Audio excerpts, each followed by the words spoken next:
Hello, everyone. This is Michael Hyatt from michaelhyatt.com. You're listening to the man who has trained more people to podcast than anyone else on the planet. My friend Cliff Ravenscraft. He is the podcast answer man. Well, hello, everyone, and welcome back to another episode of the Cliff Ravenscraft Show, a podcast devoted to helping you take your message, your business, and your life to the next level. This, my friends, is episode number 496, and I am your host, Cliff Ravenscraft, the podcast answer man. And this week, I'm kind of excited because, well, all of the work that needs to go into this content that I'm creating right now, it's pretty much already been done. Just very little bit of work for me here. I'm going to intro the episode like I'm doing right now. But then I'm going to share with you a pre-recorded segment that I recorded earlier in the week. Somebody had emailed me with an email with the subject line of, should I continue? The title of this week's episode, if you saw that before you hit play, it's called, How Much Personal Information Should You Share in Your Podcast? And so we're going to get into my thoughts and feelings about how transparent, how open you should be about sharing the stories that you experience in life.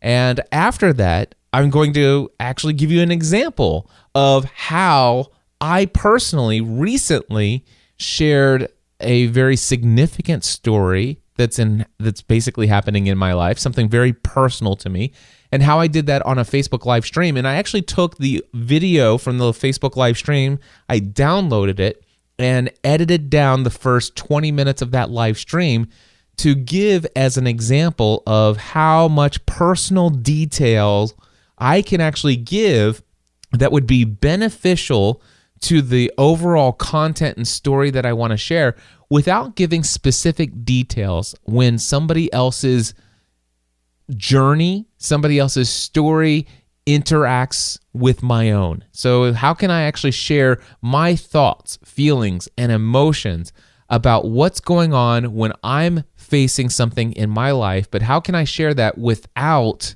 necessarily sharing all the personal details of somebody else that may not want to be talked about in a podcast? So that's what we've got going on here.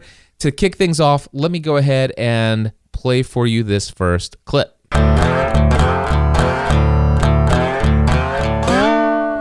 I recently received an email with the subject line, should I continue? And I guess thankfully it was an anonymous person. They did not put their name anywhere in the communication. And that's great because I don't necessarily want to share this person's name. I did not get permission to share this, and I don't think there's enough details that this could be linked back to any one individual. But I think it is a valuable thing to discuss. And the question is, how open and transparent should we be in sharing stories in our podcast? Let me read to you just a highlight of some of the things mentioned in this email. It says, Cliff, I started a podcast on the topic of dementia because my mother has it. Some family members are concerned about some of the things that I'm saying in the podcast. They think that I may be opening up a can of worms that I won't be able to close. She said that I started the podcast for two reasons. Number one, I wanted to keep track of my mom's progress. And number two, there's a sense of relief that I feel when I talk about what I'm going through. So my question is, how personal and how open should you be in a podcast? Any feedback that you can give me would be greatly appreciated. Okay, so I have a few things to share about this, and this comes from a lot of experience. Over the years, I've done over 30 podcasts, over 3,600 podcast episodes. One show that I did was called Pursuing a Balanced Life, well over 600 episodes of that show, and that podcast is very much an online audio journal that's open to the public. So from the time I was podcasting as a hobby, from the point in my mind where all of a sudden I had this idea, wouldn't it be great if I could leave my career as an insurance agent and pursue podcasting and consulting around podcasting full-time as my career? And then the whole transition of making that decision, pursuing it, and what it's been like all the way from January 1st, 2008, all the way up until last summer when I stopped producing that particular episode or that particular podcast, what my journey has been. It's been an audio journal. And so I've told tons and tons of personal stories over the years. Now, many times my personal stories interact with other people's personal stories. There might be relationships with great conflict.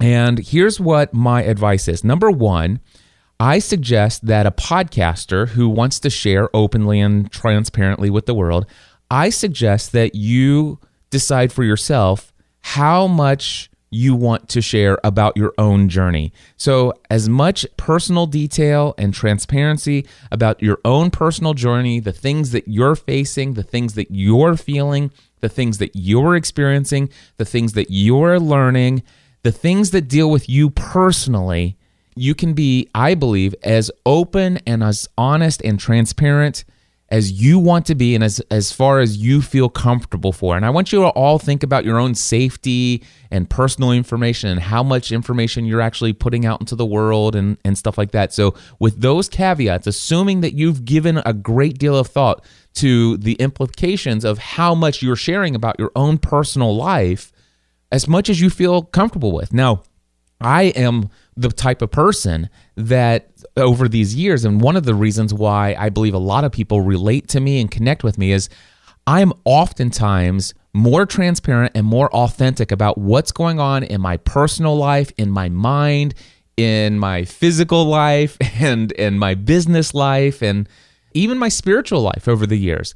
I have been more authentic and transparent than other people feel comfortable with. And so I am on one end of the extreme as being as open and authentic and as transparent that many people, they cringe. It's like, wow, I'm glad you shared that because it helps me know that I'm not the only person, but boy, I can't believe you shared that. And I've had people suggest to me, gosh, Cliff, I don't know that you should be sharing that. I think that probably would have been better kept private. It could change the way people think or feel about you. But I've thought about those things. And by the way, there have been times when I've recorded a podcast episode, one of those personal audio journals, and I put it online and it was online for, as much as 24, 48 hours. And then all of a sudden, not that I got feedback, but all of a sudden it's just like, I don't know how I feel about that becoming a part of the permanent record out there. And by the time 24, 48 hours has rolled around, there's already several hundred people, maybe even 1,000 people that may have downloaded it. But the question is do I want to continue to let other people hear what I shared in that episode? And there have been times when I've gone back, even after I've published an episode, and deleted it forever, and not even keeping a record of it for myself. So when it comes to how much you share, I think that you should feel free to share as authentically and openly as much as you want about your own personal life, struggles, strengths, weaknesses, all of that stuff. However, I highly suggest that you never share the personal details of someone else's life. Never share the personal details and the stories and the feelings and thoughts and words exchanged of other people without their consent. Now, and of course, in this situation with dementia, I would say the same kind of consent that would be legally binding. For example, if one does not have full mental capacities and would not be able to legally sign a contract because of dementia, for example, in this case, I would use that kind of same line of thinking when it comes to consent here. So knowing that mom is dealing with dementia, I would not use her consent to share. And without consent, I highly recommend that you never share the things that are going on, the personal details of someone else's life. Now, I have teetered on the edge of this over time with sharing things. So, for example, whenever I have things that are going on in my own life, like if I made a financial mistake and stuff like that, that's all me. I get really detailed, and I've shared those things before. But all of a sudden, I had a customer who years ago did this and said this, and then all of a sudden, I did all of this work, and they didn't pay me. And it actually ended up being, back in the day when I was doing one-on-one, it was like a week and a half's worth of work.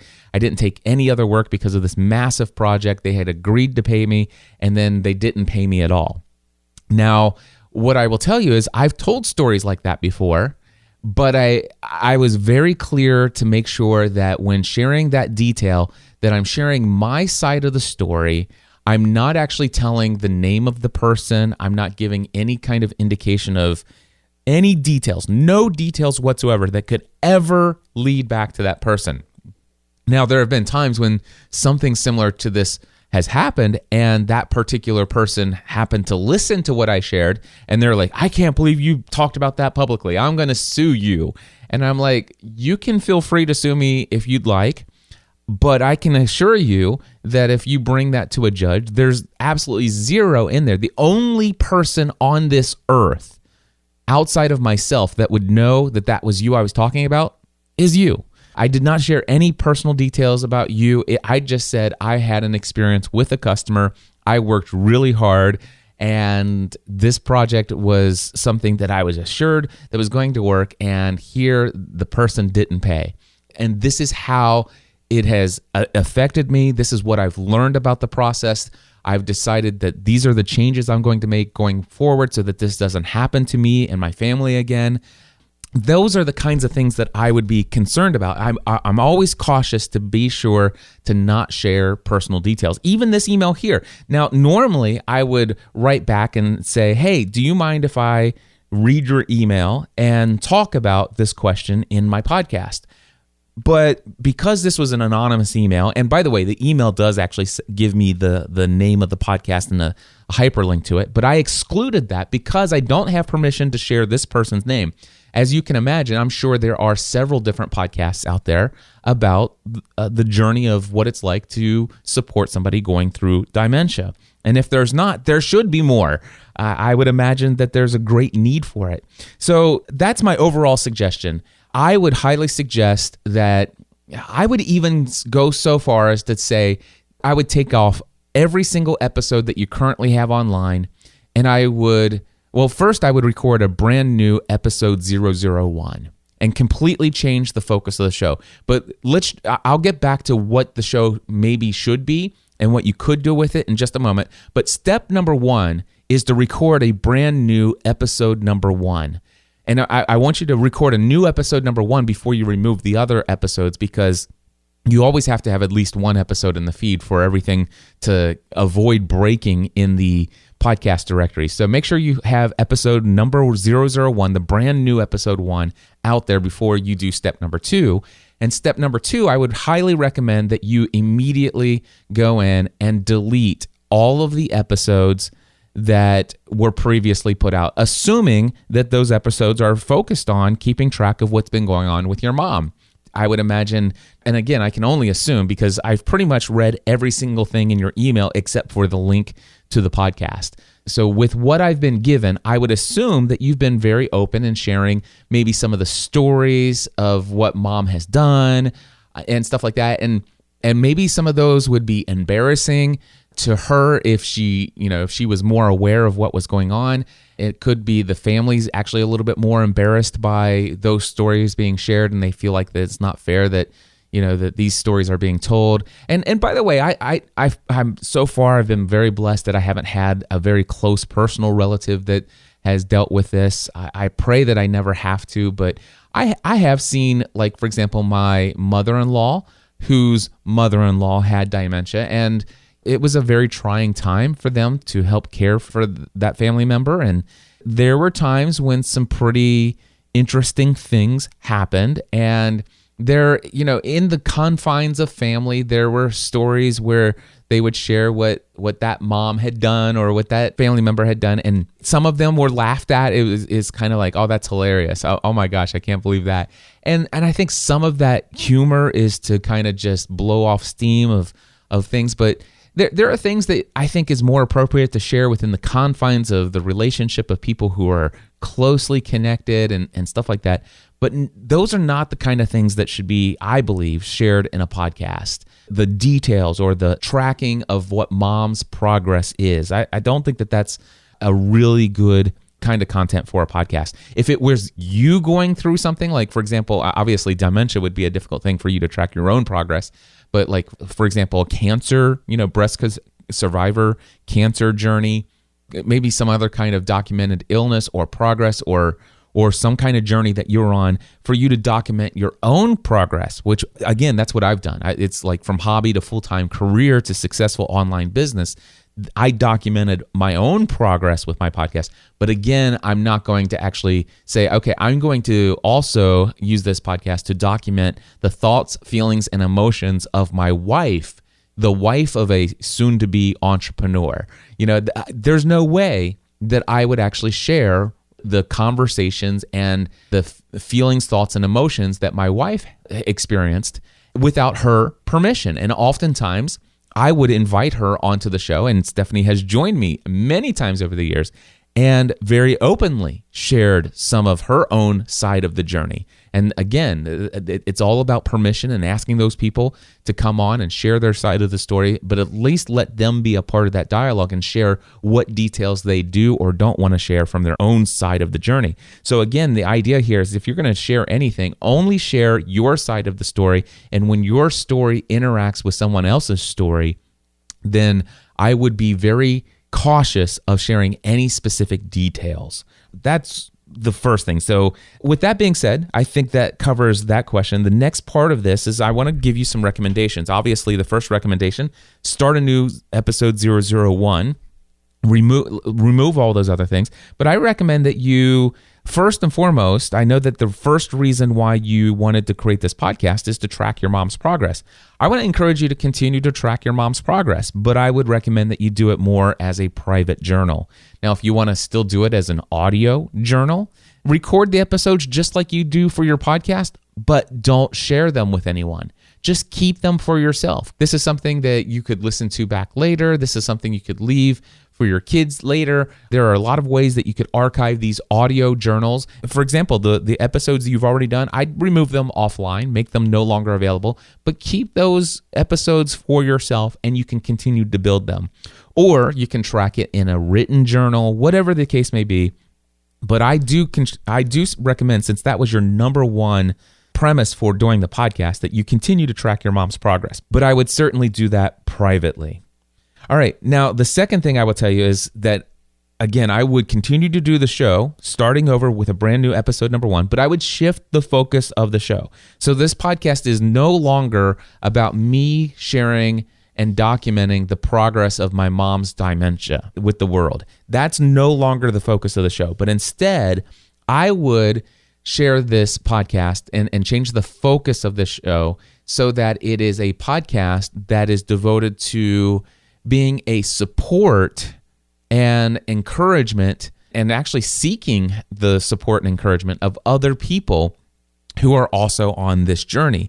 And so what you could do is topics, instead of being, hey, this is what my mom did this week and this is how I felt and all that stuff.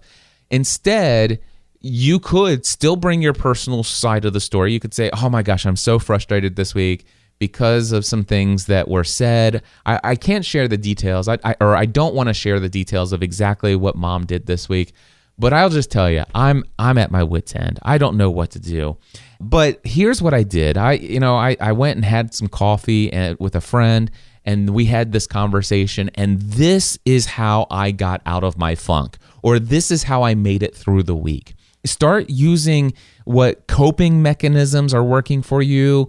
You can talk about what stressors. You can be very general about all of these things that are pretty much going to be things that other people who are dealing with a similar situation with their elder parents, they can relate to. And before you know it, you can, after shifting the focus of the podcast, you would then be able to use the podcast as a means of building an online community for the purpose of facilitating a peer support group. And I would also encourage you, not only with the restarting of a brand new podcast with episode 001, moving forward with this new focus, I would also encourage you to open up and create a private Facebook group, not an open Facebook group, but a private Facebook group. And I would encourage you to spend some time reading about the settings of Facebook groups so that anything that's posted in the group cannot publicly be seen by anybody who's not in the group. And what you can do is say, hey, there's this private online group that I'm facilitating in Facebook. The only people who can post in the group and the only people who can read what's going on in the group are people who are in this group. And you can suggest that this is for peer support. I'm going to be in there. And again, I would encourage people not necessarily to go way into depth about the exact details of what's going on with their family member, but to maybe generalize what's going on. I don't know. You can do that. I think it'd probably be a little bit safer to share a little bit more personal detail there and seeking support, especially if you knew the other people in the group and as you're building relationships with them, and you can trust and create rules that says anything that's in this group stays in the group. Confidentiality here. We've got rules, and the fact that this isn't just open to the public. Of course, I do have to caution people that anything you post on Facebook, even though it's private, only shared with certain people, do know that anything you post on Facebook, I don't know, maybe there could potentially be a glitch one day, and what was private for 48 hours or 72 hours all of a sudden became public. There's not much record of that happening, but it could. Or anybody who's in the group, of course, could be copying, pasting, or doing screen captures and building an online journal, and they could actually republish all the screen captures that they took as a PDF and put it online and make it for free in a Kindle book. Does that happen? Probably never, but I just want to caution people that anything and everything you ever publish online, assume that it's possible that it could be made public for anybody in the world to read. But with that being said, I do believe there's a lot more safety and security of sharing that kind of stuff, your own personal struggle with what you're dealing with each week inside a super private Facebook group with some peers who are going through the same thing. And it's not something that you're putting out there in public that could show up on a Google search. And it's certainly not out there in a podcast where somebody might another family member or a friend or a relative or somebody else could come along and find out more stuff that may even damage the memory of that particular person, or your mom in this case. So anyway, I hope that helps. That's my thoughts on this. But just to summarize what I've shared here, number one, feel free to share as openly and transparently as you desire about your own personal journey.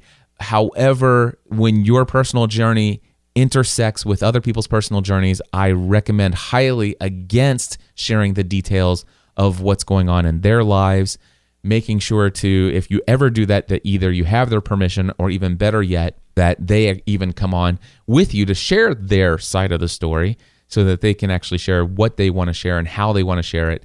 And also, in this case, I don't even think, permission from somebody who is experiencing dementia, even when maybe there's more clarity one day over another. I would just stay clear of that in this case. And that's why I recommend that you do continue to track your mom's progress privately in some form of journal, whether it's audio, video, or written. I would recommend that you create a brand new episode number 1 with a new focus, as I talked about. I would immediately afterwards delete all prior episodes, keep those for your archives personally. And I would also encourage you to make this something where you can build a support group for yourself and also others, and create that private Facebook group. That's my response, and I hope it helps. Well, there you go. That was the first pre-recorded segment. I hope that you have some valuable takeaways from that and that you can apply that to your own stories. And it's funny because that email came in several days ago, and I actually recorded that right as that email came in.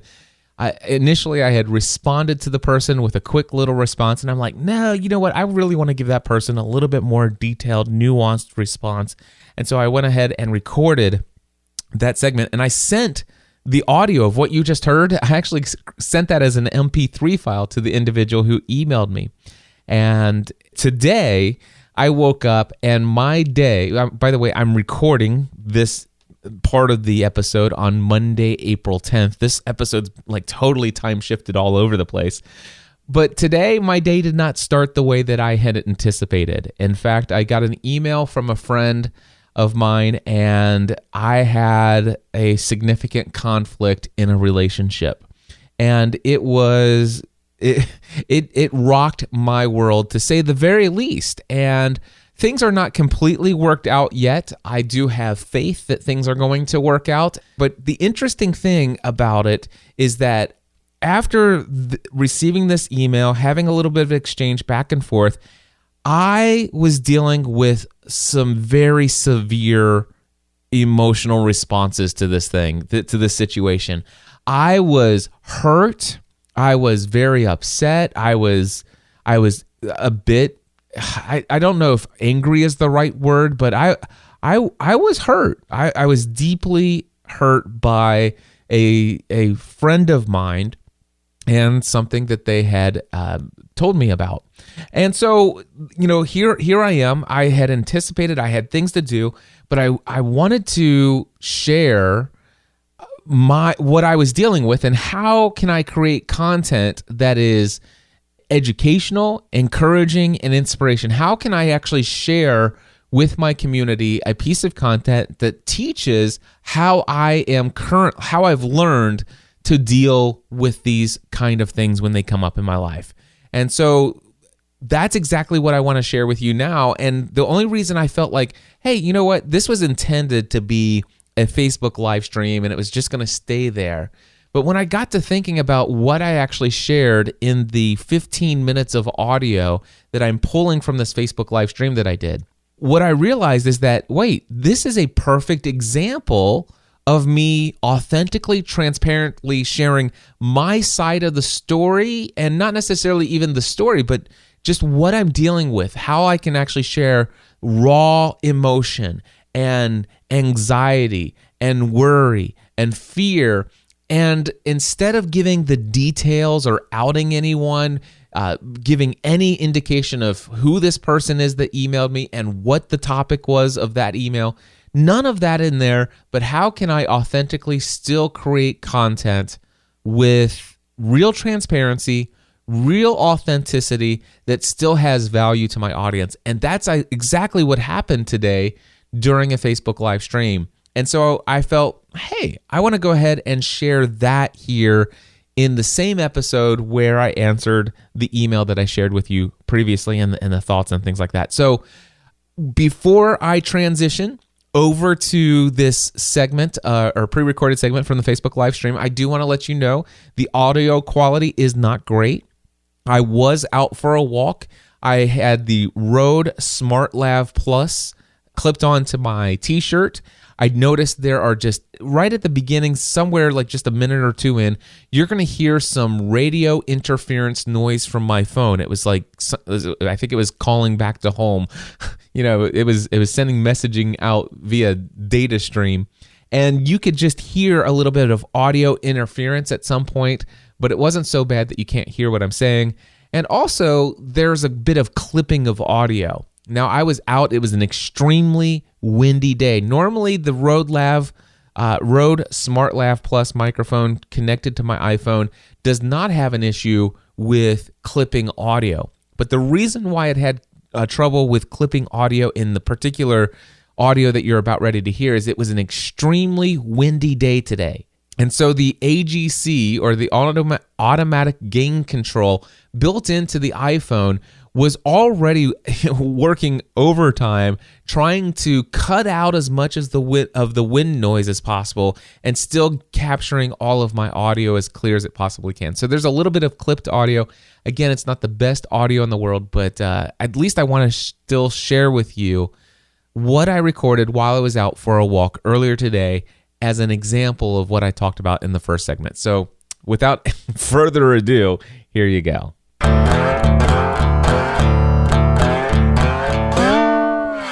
I'm out for a walk, and I got some things on my mind. I woke up to this morning, had an email in my inbox that kind of reshaped my day in a not so great way, unfortunately. I'm not going to go into the details because it's a personal matter. It's a relationship issue with a friend and has far-reaching implications in a couple different areas of my life. But one thing I can tell you is that, when I got ready this morning, I knew I wasn't going to be able to just go into my office and do the things that were on my list of things to do today. And they're pretty important things that need to get done. But the things that I need to do in my business today are I need to send personalized video invitations to my next session of Podcasting A to Z. Some more folks who have requested personal follow-up saying, hey, Cliff, let me know when the next session of your course is. And so I've got a lot of those to create. But emotionally, at least this, before coming out for this walk, I wasn't at that place where emotionally I had the right mental attitude to create those videos with the right and proper vibe, if you will. So because of that, I knew that I could just sit at the house and I could maybe just have some very anxious thoughts about this situation that's happening, and I could, let it all eat up inside of me and stuff like that. But the reality is I know that the situation that I'm facing, eventually I'll get past it. There could be a possible resolution to the issue without massively negative consequences, but I don't see that happening. Unfortunately, and I'm in reactionary mode, so all I can think of right now are the negative implications of what's going down. And so rather than just sitting at home and just allowing myself to be eaten up with thoughts about this negative thoughts, I decided to go out for a walk instead. It's a beautiful day here. It's spring. First thing I did is I walked out of my house and I didn't put any earbuds in, didn't pull my phone out. I knew that I might record or go live, and so I brought the stuff to do that. But the first thing I did is I just silently walking and praying as I was walking out of my neighborhood and then off into some other places, and just talking to God and just saying, hey, I know I'm going to get through this. I know you got plans, and I know that your plans for me are far bigger than I can even imagine, and this may even be a part of what's necessary to push me in a different direction, to do something significant, to take a next step. And so, but man, just the fact that situations happen with friends and anyway. So I knew that if I got out, number one, just allowed myself to process these negative emotions, negative feelings, negative thoughts.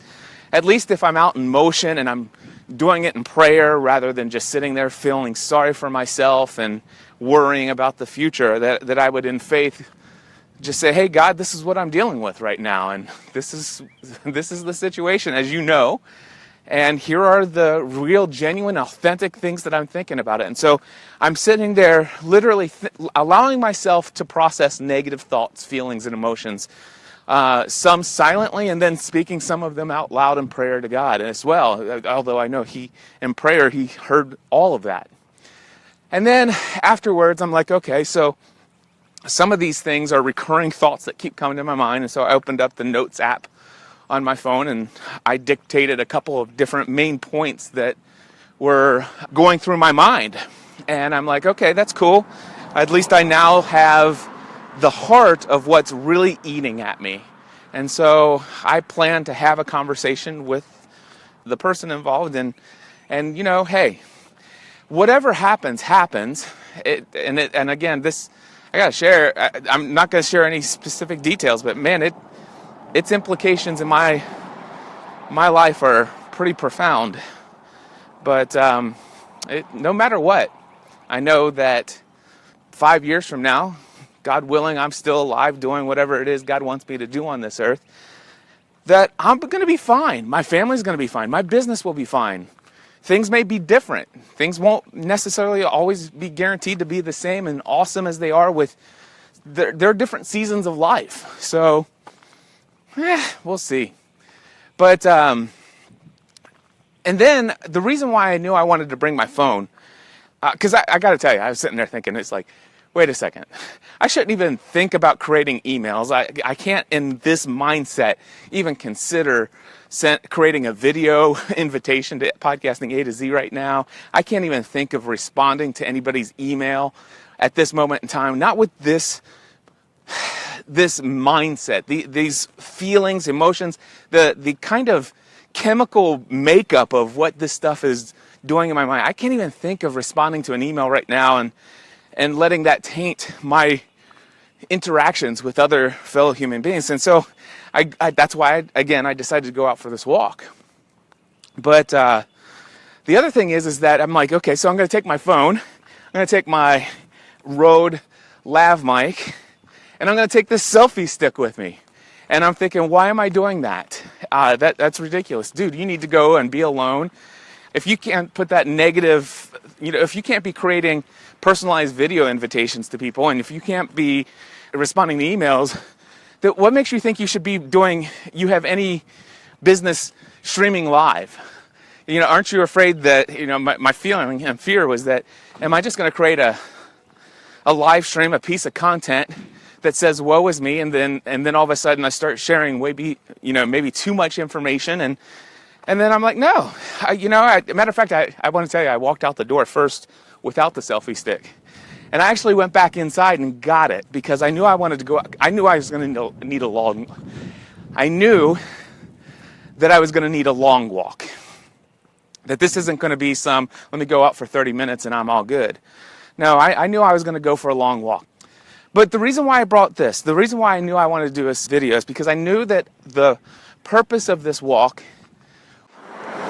was to allow me to authentically and transparently and genuinely process, either out loud or at least saying to myself, allowing myself to have the reaction, allowing myself to have the real authentic emotions that came from this situation, that it's okay for me to have the anxiety, have some of the potential fear, the worry, the doubt, to even imagine some of the worst case scenarios of how this might negatively impact the future. By the way, I'm getting ready to walk past somebody who's walking their dogs. This will be interesting to see how passing them might impact my live stream and telling this story and stuff like that. But anyway, we'll just continue on. I'll just look like a crazy person. But, I knew that I wanted to openly process those thoughts, those feelings, those emotions. But then I also knew that I wanted the purpose of this walk to get me off of those negative emotions, off of those negative feelings, that worry, that anxiety, those fears. And so it's like, okay, I allowed myself to have that. I've allowed myself to let that stuff out. And now, okay, that's it. Well, at least for now anyway. There's no doubt in my mind this is a situation that is going to be impacting me for, at the very least, a couple days, if not a couple weeks, and maybe even a couple months. And who knows, it could potentially impact me for years to come. I don't know. But what I do know at this point is that I've allowed myself to have that initial response. And then I'm like, okay, what else do I know? I know that God is in control. I have faith in Him. I believe that there are things that He and others see in me that I don't even see in myself. I believe there is value, there are things that I can accomplish, that I could do in this world, that God may even have plans for me that are far bigger than anything I can possibly imagine right now. And sometimes I feel like, God's plans and for my future, for the future of my business, for the future of just me as a father, as a husband, anything, they're huge. But sometimes I'm like very comfortable where I'm at right now. And I'm happy with where I'm at. And I like the things the way they are now. And I don't like things that upset the current flow, if you will. And I'm like, okay, but what do I know? I know that God's in control. And the other thing that I'm fully confident of is that no matter what, there's nothing I or anyone else can do to thwart God's plans for my life. I honestly believe that. As stupid as I can be sometimes, with as many dumb things that I do or say, and have said in the past, I've still made it this far, which is freaking incredible. So I know that. And I know that there have been other people in my life that have been against me, that once were for me and have turned, and all of these other things. And that's never stopped. None of those people have ever been able to keep me from achieving the success that I've achieved up till this point. And I believe that it's still just the beginning. And here's the deal. The fact is I'm allowing myself to think this through. This is a friend. And this is a friend who isn't actively out to be against me, but it's a situation. And it's one that I'm hurt personally by. Very deeply personally. I am hurt by this in the relationship. But even that, I trust God to do whatever God's going to do, and however it plays out. And so that's what the purpose of this walk was about. And now, and the reason why I brought the selfie stick so that I could go live on Facebook is because I knew that I love creating content. I love being authentic. I love being transparent. And the question was, can I share this without sharing the details, without outing a person that's personally hurt me at a very deep level? Yeah, I've been creating content for years. I know how to share a story and talk about my side of the story, to talk about what's going on emotionally inside of me without sharing any personal details whatsoever that would indicate who it is that sent me a message that has had this kind of reaction within me. And so I'm like, okay, I can do that. And the other thing is I could talk and share authentically in a Facebook live stream while I'm out walking and talk about how I deal with things sometimes when some of the most distressing things happen. To go out and get some exercise, go walk. I thought about going for a bike ride today, and I'm like, you know what? At the beginning of this walk, or when I left the house, I did not have the emotional energy to even want to enjoy that ride. So that's why I decided to go for a walk. It's like, listen, no, I don't want to be distracted by cars passing me by on the highway, any of that stuff. I don't want to instantly go for the quote-unquote high. I need to go out and process. I need to go out and think. And I need to go out and pray. And I could do that, I guess, from the bike, but not as much as I feel like I can from just going out here and enjoying this walk. And so that's why I decided to go for a walk. But I knew that I could share this afterwards. And also, I knew that if I got on here and did a Facebook live stream, that it would lift my mood by being able to talk about it without giving details, without outing anyone, without any of that. But I knew that I could create content that was uplifting, encouraging. For me, that's what my life is about. That's my mission for everything, to take my experiences, the things that I'm learning, the things that I'm facing, the things that I overcome, how I overcome them, authentically taking everything that I'm doing in my life and experiencing in my life, well, not everything, but the things that make sense, to take those things and share them with the world transparently and authentically, and in a way that, number one, is entertaining, number two, that is educational, number three, that encourages people, like you're not alone if you have these feelings and emotions and thoughts sometimes. And I know that if I could turn on this Facebook live stream, be authentic, share not the details, but just share in a general way how I was impacted, even from the beginning of this live stream to where I am now emotionally, my endorphins are already kicking in. I already feel better.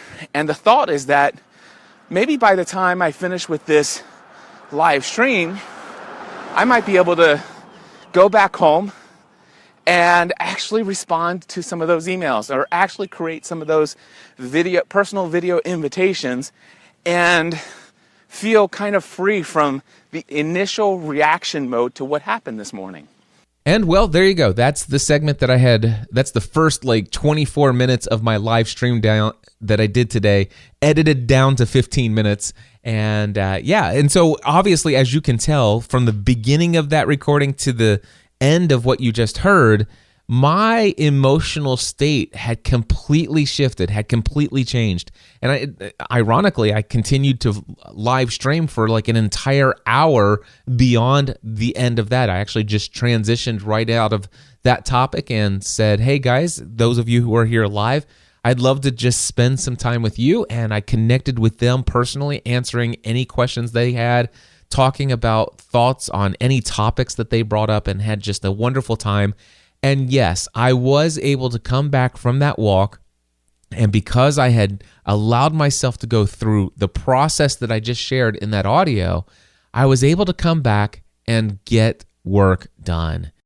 Anyway, I believe this is enough to go ahead and wrap up this episode. Before I go, I do want to let you know that my next session of Podcasting A to Z, just a few weeks around the corner now. So it's going to launch on Monday, May 1st, and this is an opportunity to have me as your personal coach for 4 weeks. Now, this means that I'm literally standing by, and I will be there to ready and willing to answer every single question that you can possibly throw my way for the entire 4 weeks of the course.